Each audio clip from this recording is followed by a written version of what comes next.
pour aller se soigner. Il donne les preuves qu'il est allé se soigner. Et vous lui dites que pourquoi il est allé se soigner en Russie. Il est interdit d'aller se soigner en Russie. Je ne savais pas que la loi interdit d'aller se soigner en Russie.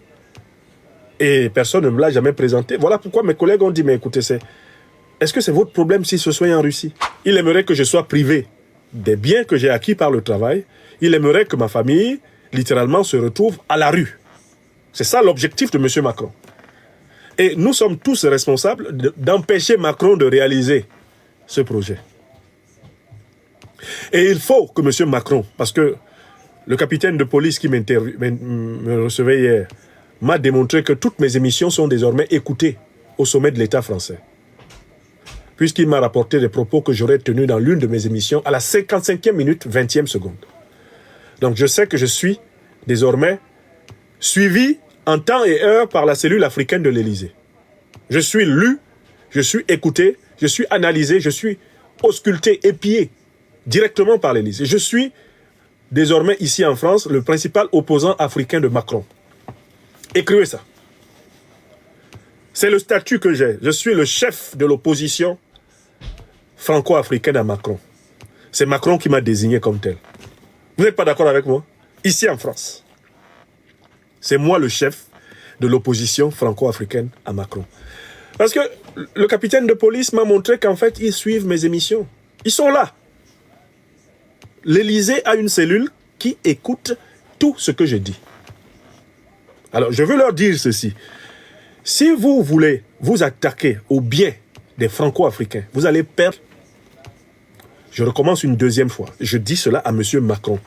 Si vous voulez nous dépouiller du fruit de notre travail, ici en France, attendez-vous à ce que les Africains dépouillent les Français, ceux qui ont le bonheur d'avoir votre préférence nationale, attendez-vous à ce que les Africains les dépouillent de façon strictement équivalente en Afrique.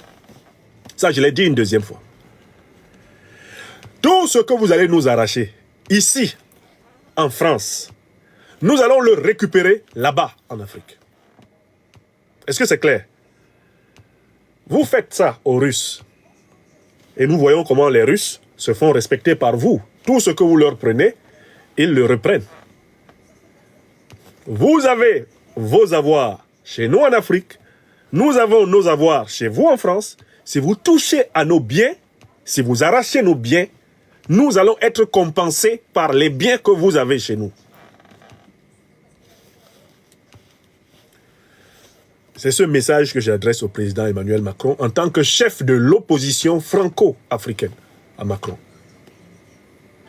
Je suis le chef de l'opposition franco-africaine à Macron. Et vous savez qui m'a désigné? Emmanuel Macron lui-même. Il part du principe que, bon, il s'est débarrassé de mon jeune frère bien-aimé Kémy Séba en le déchéant de la nationalité française et en le contraignant à rester hors de France. Bon, Nathalie Yamb, ils ont signé un arrêté pour lui interdire de mettre les pieds en France, comme si elle avait besoin de venir en France pour vivre, alors qu'elle est suissesse de naissance. Alors moi, comme je ne leur facilite pas la tâche parce que je défends les droits, mes droits, les droits de ma famille, je défends les droits de la communauté franco-africaine. Je ne laisserai pas piétiner ces droits. Moi, je suis dans la bataille judiciaire parce que je vois la communauté qui est ici. Si chaque fois que Macron avance sur nous, nous fuyons, mais nous sommes en train de livrer notre communauté aux voies de fait de Macron, en pleine dérive dictatoriale. Il nous faut résister. Et résister, c'est dire à M. Macron, mais vous avez un moyen. C'est de nous prendre, de fabriquer des faux procès pour nous jeter en prison en France, arracher nos biens. Mais vous avez des biens, vous avez tous des biens en Afrique. Vos multinationales sont là-bas, vos banques sont là-bas. Vos expatriés sont chez nous en Afrique, puisque vous dites que nous ne sommes pas chez nous, par votre comportement. Respectez-nous en France, nous les Africains de France, si vous voulez que les Français d'Afrique soient respectés.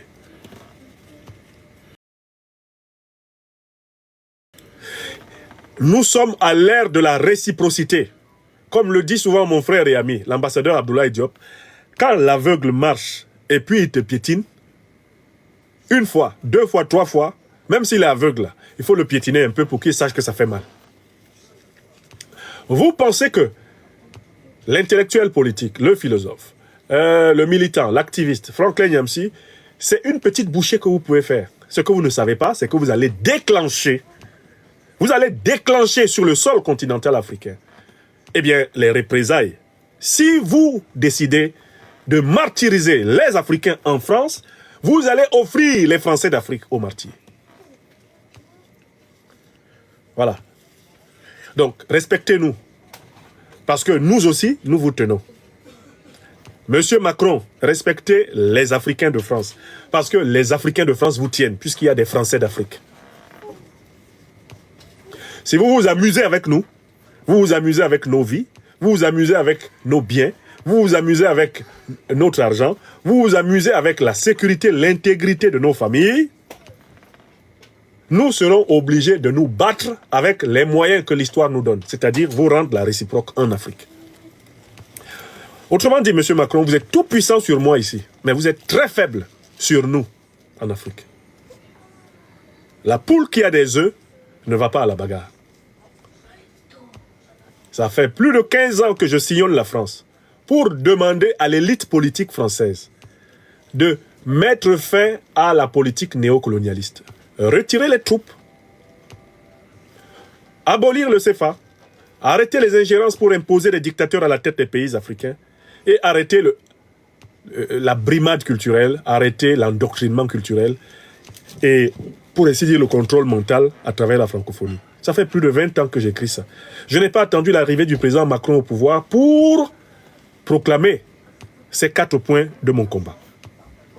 Si pour cela, M. Macron estime qu'il faut me priver de la liberté, il faut me priver de mes biens, il faut me priver du travail, il faut ostraciser ma famille, c'est-à-dire que M. Macron, à travers moi, chef de l'opposition franco-africaine à Macron, en France, il s'attaque à toute la communauté africaine.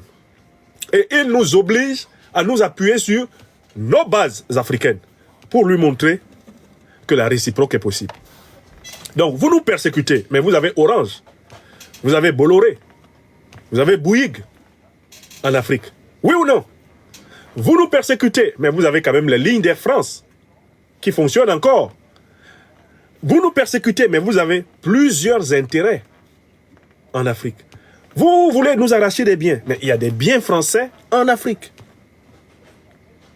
Dites-vous bien que ce que vous allez déclencher, c'est précisément ce qu'on appelle en Côte d'Ivoire le couper igname. On va couper igname si c'est ce que vous voulez.